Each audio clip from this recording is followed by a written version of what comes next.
Assalamualaikum warahmatullahi wabarakatuh. Salam pers mahasiswa. Pemirsa, saya Ayu Andira, reporter LPM Haroka, tengah berada di Institut Agama Islam Al-Khairat Pamekasan. Saat ini sedang berlangsung kegiatan review kurikulum MBKM. Acara ini menghadirkan tim penyusun kurikulum serta narasumber ahli Dr. Ulil Hartono MSI dari Universitas Negeri Surabaya. Berikut liputan selengkapnya.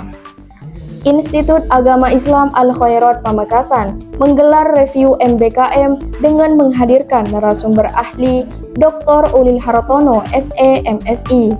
Kegiatan ini berlangsung di ruang meeting Institut Agama Islam Al-Khairat Pamekasan, Minggu 23 Februari 2025.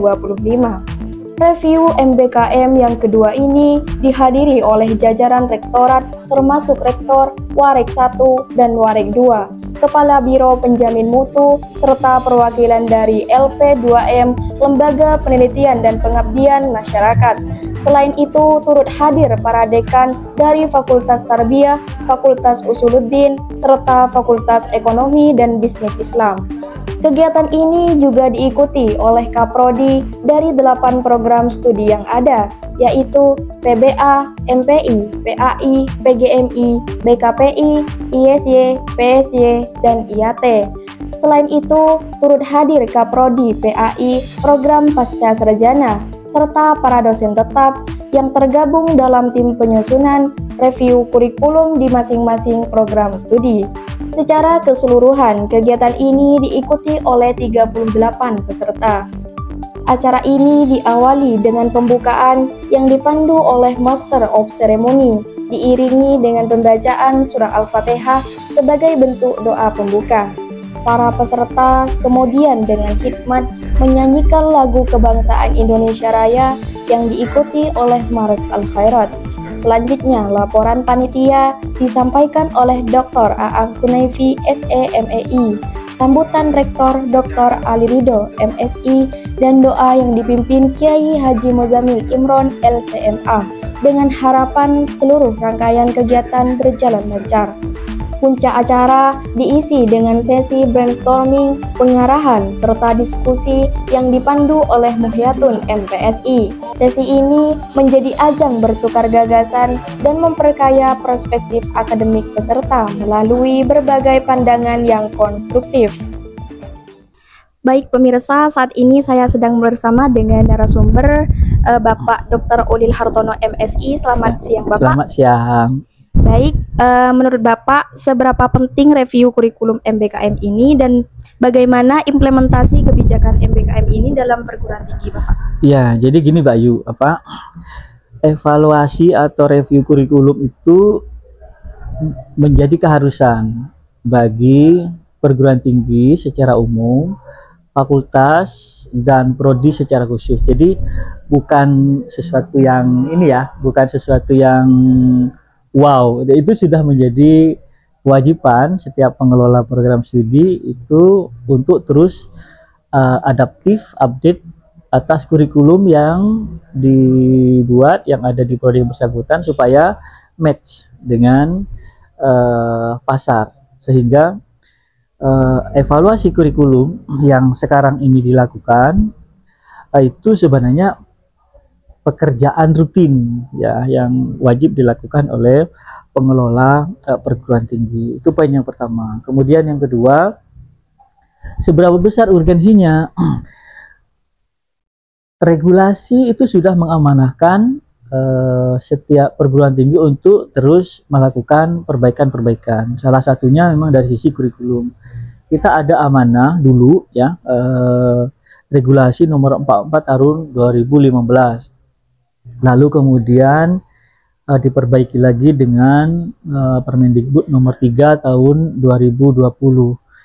Nah, sekarang pun sudah ada updating lagi terkait dengan diskusi kita itu di regulasi nomor 53 tahun 2023. Semuanya menuntut agar kurikulum kita ya berbasis outcome based education. Adapun MBKM kurikulum yang sekarang disusun karena memang konteksnya Kementerian Pendidikan Tinggi kita menuntut agar mahasiswa khususnya itu bisa memiliki pengalaman praktis yang lebih banyak, sehingga desain kebijakan MBKM itu arahnya ke sana. Saya kira ini bagus ya, evaluasi sudah beberapa kali kegiatan atas implementasi kebijakan MBKM itu memiliki dampak yang baik, khususnya dari segi experience mahasiswa, bagaimana mengenal tidak hanya dunia kampus,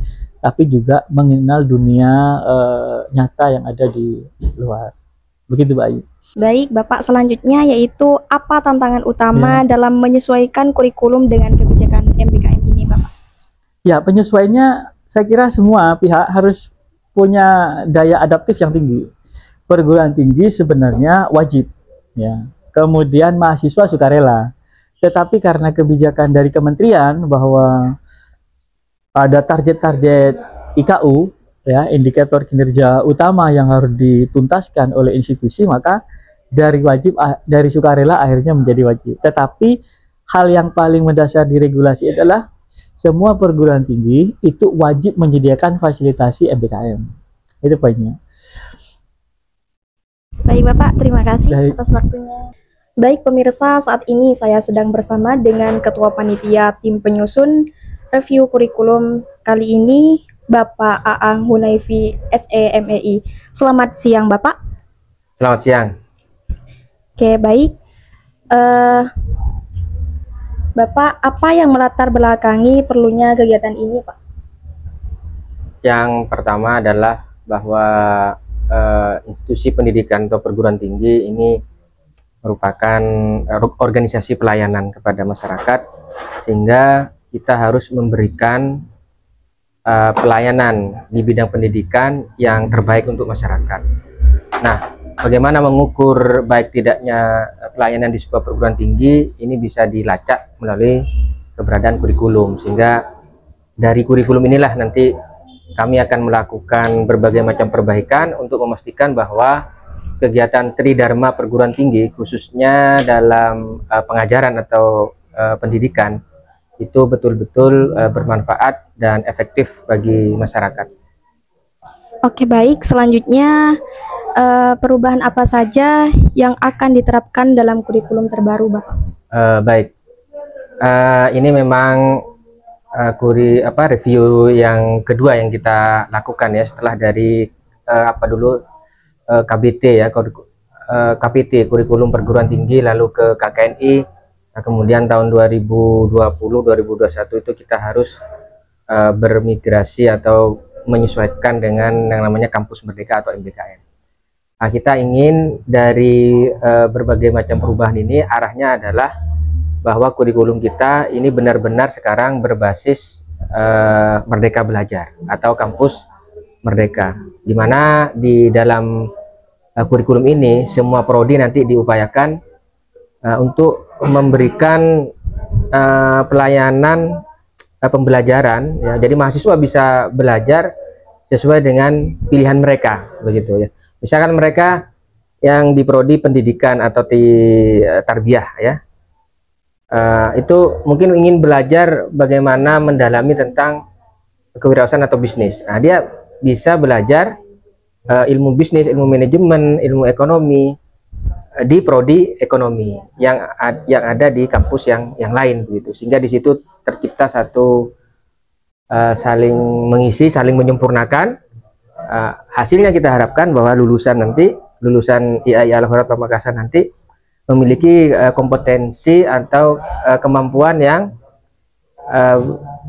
kompetitif ya, sehingga bisa relevan untuk kebutuhan masyarakat. Itu kira-kira perubahan yang sangat penting dari review kurikulum yang kedua ini. Baik, yang terakhir Bapak, sejauh mana kesiapan kampus dalam mengadopsi konsep MBKM ini? Ya, ini memang tentu membutuhkan pemikiran bersama, mulai dari unsur pimpinan tertinggi ya, bahkan yayasan mungkin ya, yayasan nanti ke rektorat dan sampai kepada Kaprodi. Tujuan dari review ini adalah kita juga ingin mendengarkan apa yang harus kami siapkan, ya terutama dari pihak konsultan, ya, sehingga memberikan masukan kepada kami apa yang harus kami siapkan. Dari aspek existing yang sudah kita capai hingga saat ini, pertama potensi sumber daya manusia kita tentu sudah cukup memadai ya untuk bisa melaksanakan kurikulum MBKM.